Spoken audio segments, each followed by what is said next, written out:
अखेर स्थानिक स्वराज्य संस्थांच्या निवडणुकांचं बिगुल वाजलं। पहिल्या टप्प्यामध्ये 246 नगरपरिषदा, 42 नगरपंचायतींसाठी 2 डिसेंबरला मतदान, तर 3 डिसेंबरला निकाल लागणार। आचारसंहिता लागू।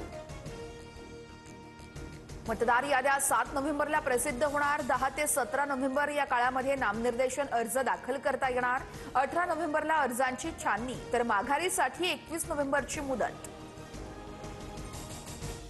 संभाव्य दुबार मतदारांबाबत आयोगाकडून विशेष चिन्ह वापरत दक्षता। नावापुढे डबल स्टार असलेल्या मतदारांना एकाच ठिकाणी मतदान करता येणार। मात्र निवडणूक आयोगाकडे बोगस मतदारांची आकडेवारीच नाही।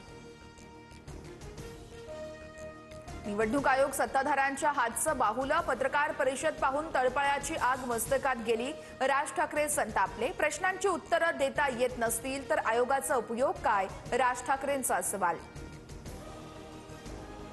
लोकसभेचीच यादी सर्व निवडणुकांना लागणार। विरोधकांचा खोटारडेपणा सुरू आहे। निवडणूक आयोगाचं नाव घेऊन सत्ताधाऱ्यांवर जाणीवपूर्वक निशाणा। मंत्री चंद्रशेखर बावनकुळेंचा हल्लाबोल।